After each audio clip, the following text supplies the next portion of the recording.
चांद की रोशनी और दिल की सच्चाई। एक दौर में कोरिया की सरजमीन पर एक खूबसूरत सल्तनत हनुल आबाद थी, जिसका मतलब आसमान था। इस सल्तनत की शहजादी का नाम मीना था, जो अपनी खूबसूरती के लिए नहीं बल्कि अपनी अनोखी सलाहियत के लिए मशहूर थी। मीना एक अजीम फनकारा थी और उसके बनाए हुए पेंटिंग्स में ऐसी जान थी कि वो कुछ वक्त के लिए हकीकत का रूप धार लेती थीं। लेकिन उसकी ये खूबी एक राज थी जिसे सिर्फ महल के चंद लोग ही जानते थे। मीना अक्सर उदास रहती थी।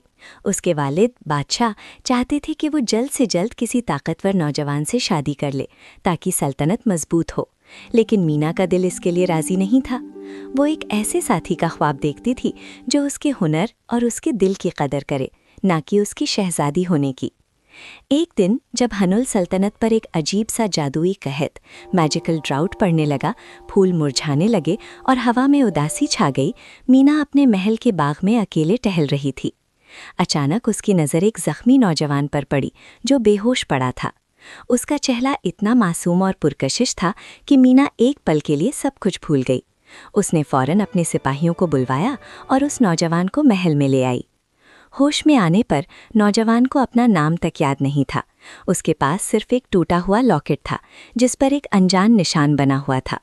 मीना ने उसका नाम जिन रख दिया, जिसका मतलब कीमती था।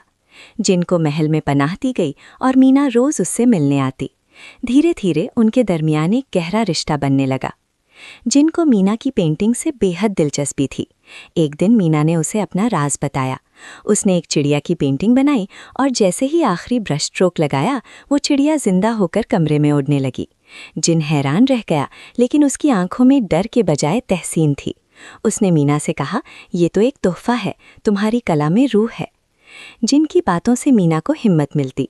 वो उसके साथ वक्त गुजारना पसंद करती और उसकी सादगी और नेकदिली मीना के दिल को छू गई।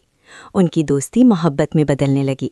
लेकिन महल का एक वजीर चैंग, जो खुद शहजादी से शादी करके ताकत हासिल करना चाहता था, उनकी इस कुर्बत से जलने लगा। चैंग ने जिन की जासूसी शुरू कर दी। उसे जिन के पास से वो टूटा हुआ लॉकेट मिला और उसने अपने जासूसों को उस निशान के बारे में पता लगाने का हुक्म दिया। इस दौरान हनुल सल्तनत का जादुई कहत बढ़ता जा रहा था।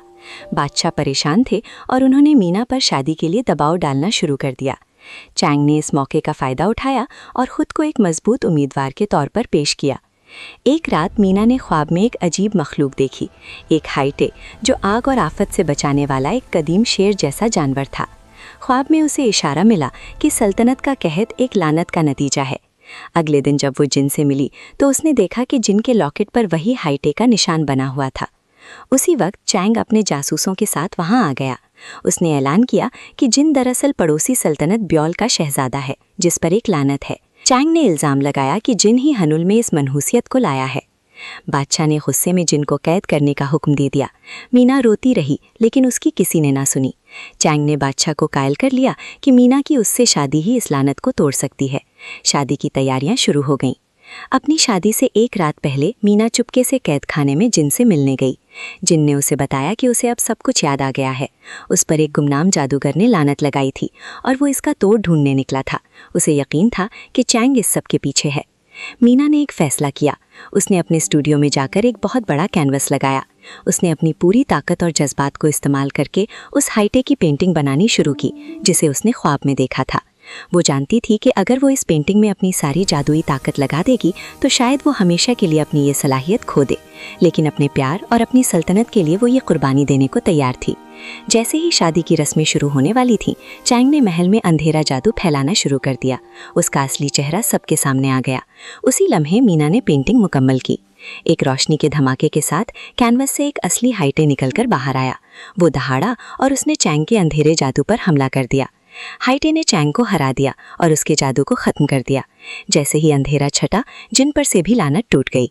वो अपने असली रूप एक खूबसूरत शहजादे की शक्ल में वापस आ गया। हनुल सल्तनत का कहत भी उसी पल ख़त्म हो गया। बादशाह को अपनी गलती का एहसास हुआ। उन्होंने मीना से माफ़ी मांगी और जिन को इज्जत के साथ रिहा कर दिया। मीना अपनी जादुई सलाहियत खो चुकी थी, लेकिन उसे इसका कोई अफसोस नहीं था। उसने अपना सच्चा प्यार पा लिया था।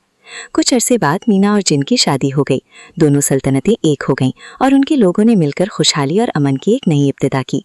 मीना ने पेंटिंग करना नहीं छोड़ा और अगरचे अब उसकी पेंटिंग जिंदा नहीं होती थी, लेकिन उनमें पहले से भी ज्यादा गहराई और खूबसूरती थी, क्योंकि अब उनमें उसके दिल की सच्ची मोहब्बत का रंग शामिल था।